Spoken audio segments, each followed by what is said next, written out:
I can talk to you about the Gary V event, and it was quite strange. There'll probably be a few Gary V fans here, but the guy's in real life is quite a strange bloke. Yeah, because a lot of people, including myself, we look at Gary V and we're like, look, the guy doesn't sell a course. He's got his media company. He's a legitimate entrepreneur. There's a lot of things that are likable about him, and besides the whole like hustle porn that he's always putting out of like never sleep, I think that's so idiotic. But okay, besides that. If you can look past that, he seems like a likable guy and somebody that you could learn from. You have had a very interesting experience with him, which I'd like you to tell, because you actually were in New York, right? Yeah, so I met him at an event, a Success Resources event, and he was on. I paid for a diamond ticket so I could sit 3 rows ahead of everyone else that didn't spend stupid money to be there. So I set a diamond ticket, and I could ask a question and then go on stage and have a picture with Gary V, and I got a free book or whatever. So. Sure. But I was doing this as research for the Entrepreneur series. And then I was waiting for my question, and they cut us off in front, so I wasn't allowed to have my question taken. So when I went up for a picture, I said, Gary, I sold my business like last year, 2 years ago, for this substantial amount of money. And I'll be honest now, I feel a bit lost. I don't know what to do. And he actually said to me on stage, I'm interested in what you've got to say. Hit me up on Instagram, and then we'll carry on talking. So I spoke to him on Instagram, ended up flying over, and then we had an appointment with him. We got there.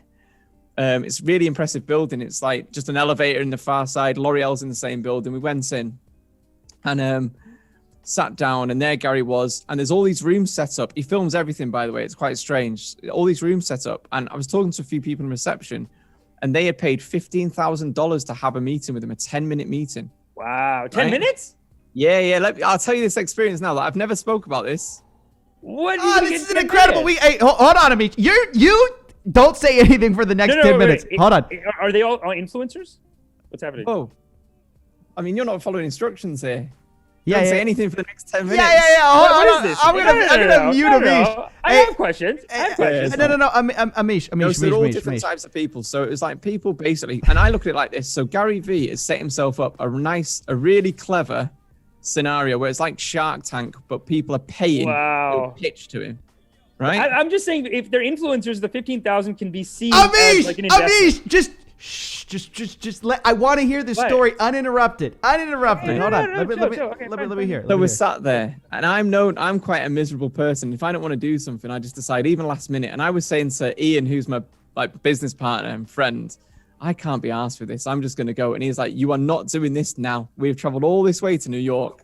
You are not getting up and going out. And I was like, right, okay. And so we've gone in, we've sat down, and we've done our pitch. And he was not interested to begin with. He literally had no idea why we were there. It felt like, because obviously he agreed this weeks and weeks and weeks before. Right. And it's kind of like, he's got so many of these meetings where he doesn't care that we've come over, or even what the entrepreneur was. He wasn't interested. Now, it's funny how the video is edited, because we could have put out a version of that video where we look quite bad. So he's there like shouting, mate, that email should have gone out yesterday, like shouting at his staff. They all look tired because they all work long hours. Mm-hmm. You got to work as hard as him. Yeah, they are burnt out there, and they don't last long. And I was talking to the people there, saying like, what's it like working? Because they let us stay there for about an hour and a half, chatting to the other people that work there, walking around. But you can see they're sick of this. There's people coming in here, filming everything. Anyway, he's not bothered until I said, so I've been filming this thing called The Contrepreneur, and we've been following people around to their live events, and straight away got his attention, because then he's thinking, shit, am I part of this show now? Right. You know what I mean? Right. I'm the bad guy. Yeah. So if you watch his body language in that video, he's like all of a sudden. Is it live right now? I mean, is it live? Can I just look it up? Yeah, it's on my channel. Yeah. Okay. I've seen it. It's a great video. Hold on. And then you guys cut out for a minute while you tell him some secret. Yeah. So he so it then gets his attention, and then he was like, it's like his ego is so strange and he's so fragile, like a lot of people are in business, and it surprised me really. He asked his assistant to stop filming, who was filming, and then he was like, so what were you were filming at my events? What were the crowd saying when I was on stage? You don't think I'm one of them guys, do you? Do you think I give value? He was proper, really like nervous. It was quite funny. Wow. Anyway, so then long story short, he said, I really like you guys. You're good guys, but this is only going to work if you name someone as the bad person. right? Why? Yeah. So Is it first that he it's made just sure it wasn't thought him. on media? I don't know. So I said, I think by not making a scapegoat and just highlighting the tactics, people will be able to identify these tactics in whoever uses them, because Correct. there's 1,000 people that use these tactics that I don't even know the name of. Now, if Yeah. I say, and I'll just give an example, let's say, and this isn't who it was, by the way, but let's say Ty Lopez is the entrepreneur. Let's say if it was him. Now that means everybody that isn't Ty Lopez now isn't a entrepreneur, because people are stupid, aren't they? Yeah, You know, yeah, true. people will Facts. just think, oh, Ty Lopez is a entrepreneur, even though someone's doing exactly the same tactics, it's not him. So I just said, I want to highlight the tactics. Gary wasn't really having it. He said it'd be more interesting if there was a bad guy. And he goes, but who's the worst person you've come across? And I said, well, for the same reason I won't name him on my channel, I'm not going to name it now, like on camera. It's not fair. He then said, cut the camera because I really want to know. We cut the cameras. I told him. He was bouncing off the walls. He absolutely was like, yes, I can't stand that guy. He's the worst in our industry. He gives the industry a bad name. Woo! Nice. Yeah. Are you kind of talking about it now, or you're still like? I still won't say the name. Okay, that's like fine. I might do next year. We've got a lot of content planned, so we're probably going to name it next year. But Wow. the mad thing about this was, he then all of a sudden was like, I can put you in touch with Netflix. And I was like, that's great. And he goes, we can do this together as a co-pro, which is a co-produce. So I was like, great. And he said, have you got a sizzle? Now, I never knew what a sizzle meant, because in the UK, we don't call them a sizzle. We call it a trailer. And I was like, Sure. a sizzle? I can get one. He went, just a trailer. And I said, oh, I've got one of them. And he goes, or we can produce it for you. Then he cut the cameras. That was pretty much the end of it. He goes, I'm going to get in touch with Netflix. Then he says to me, do you want to do this together? I can do this for $25,000. Right? And I said, you pay him. Wait there. And I said, but I'm doing this anyway. Like, it's not a case of I can't do this without you. I'm already doing this. You've just said you can help me. So it's either you can help me or you can't. And I'll just carry on doing it myself. And he was like, I'm glad you've said that. That was just a test to see how serious you were about this.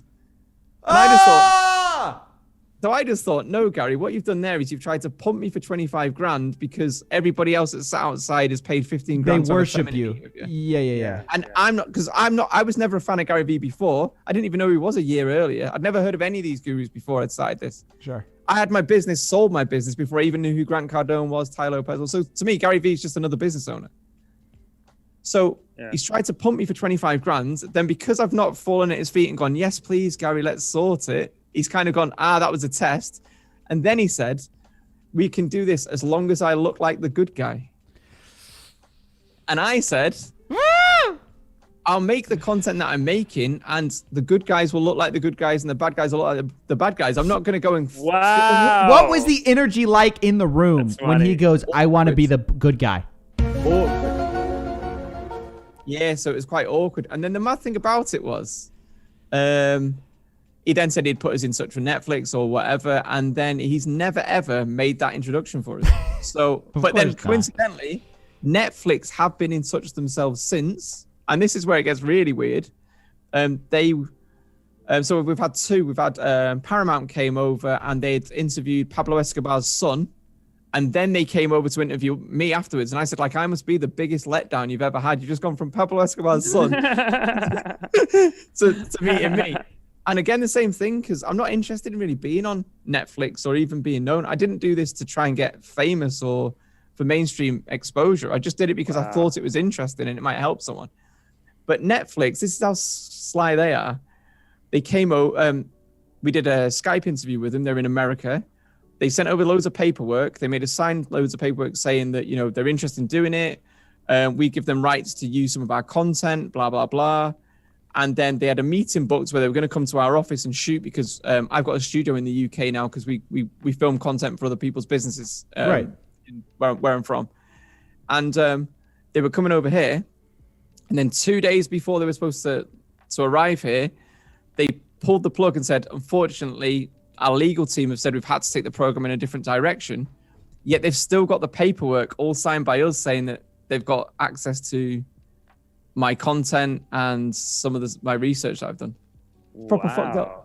Can I swear? Sorry if I swore there. Oh no! It's fine. I'm just laughing over here so because they're shady as well. To be honest, it's so shady. And I don't want to. I I don't want to say too much, but let's just say I've had a very similar experience. Yeah. Well, I guess I can say it. I mean, I guess if you're saying it, Netflix approached me, this like production house, and they're like, yeah, we're really interested. Like, we think what you're doing is so cool, man. So cool. We're so proud of what you're doing. So brave. You're so brave. Da da da da. We want to highlight this stuff. So brave. And I was like, great. I'd love to get the word out. People are losing their fortunes on this, on this industry, all this stuff. So I say, let's do it. 2 days before, just like you, they go, I've signed all the releases, whatever, whatever. 2 days before, hey, sorry, we talked to our legal team. Never going to happen, da da da. And I was like... And it'll look very much like my content and your content. Sure, yeah. No, they get on the call. I'm telling them about the guys. I'm giving them all this intel, all this stuff. And then they're like, oh, no, we actually, we don't need... Sly people. But that's why, though, I trademarked the word entrepreneur purely because it's a good word, number one. But I just had a feeling they might do something like that. And because I approach this from a business mind. I'm not... This is why sometimes I feel like I'm a business guy that's on YouTube. Yeah, you're not. Yeah, right. Rather than a YouTuber that's trying to make a business out of it. That's how I've always I survive off here. Really, that's where I make my money. That's how come when people say, "Oh, when are you going to sell a course? Or when are you going to?" It's like, yeah, I don't need to. Yeah, I don't need to. We need your class. We need the Mike Winnet Have Integrity class, but that's not available. No, that's the thing. The How to Spot a Entrepreneur course for $1997. Yeah. That's the only one I could do. Yeah, that's the only one. Yeah. But that's a shady industry. So Netflix. So the guy's proper weird. He's quite strange. And then, but anyway, going back to that thing where everyone would pay for their meetings. So I was asking about this, and it's quite a clever business move because now, say you go in there, you pitch your business. Now I'm pitching my business to Gary. I paid $15,000 to be there. So he was in the room when Uber was made. They all want, because he's now on social media, he's the guy that all these young entrepreneurs want to be seen with, want to have on their social media. He's positioned himself as a go-to guy, and that's why he's on TikTok for the younger generation through. They're paying to pitch to him. Then he would say in that room, if you've got a good business idea, he'll say, I really like that. I want to invest.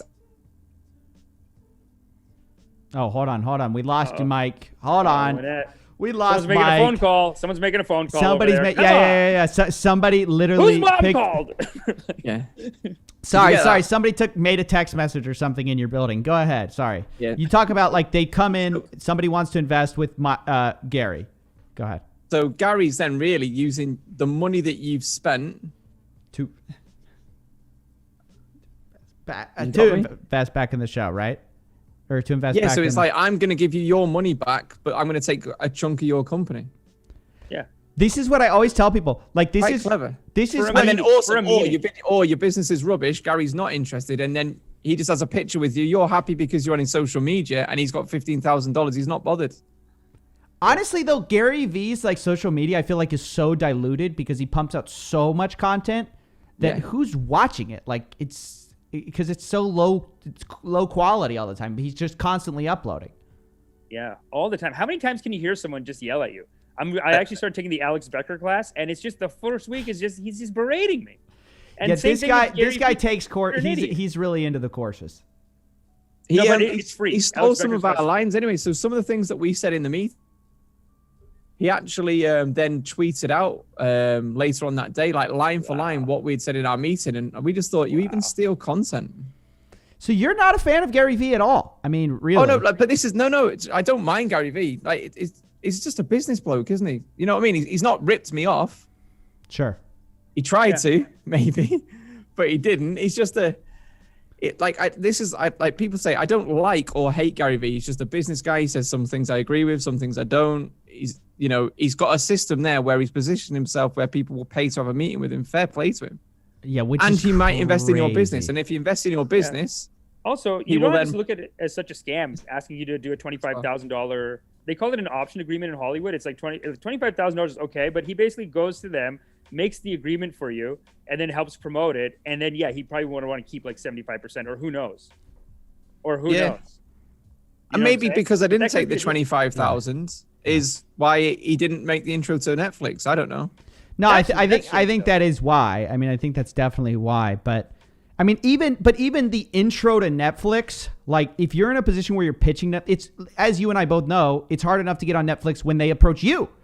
It's they approach you and they say they're going to do it. They don't actually end up doing it, which I, by the way, knew was going to happen. I believe that their legal team was like, no, let's not do this, which is why even when it happened, I was like, this is not going to end up coming to fruition, because big companies like that, they like safe plays. They don't want to take any risks. They don't want to have a lawsuit on their hand. That's what they're so scared of.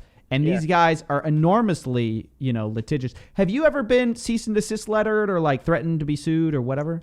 Yeah, a few times. But what they've started to do with me now, and again, business background, they've got a legal team and stuff like that. I think they don't threaten me in the same way. YouTuber, and you didn't know anything about business, and you got a letter or an email, you might panic. Where I don't really panic because I've got a legal team that can sort that, and also we know what we can say and what we can't say. Right. But to do is anybody I do a sort of exposed sort of piece of content with, or if I speak to someone as a whistleblower, they put pressure on them and they ask me to remove the videos. So that's how I've had videos removed more than. Wow. So there's that. And then I've had my original Entrepreneur Formula video was hit with a copyright strike from Russell Brunson. What a coward, dude.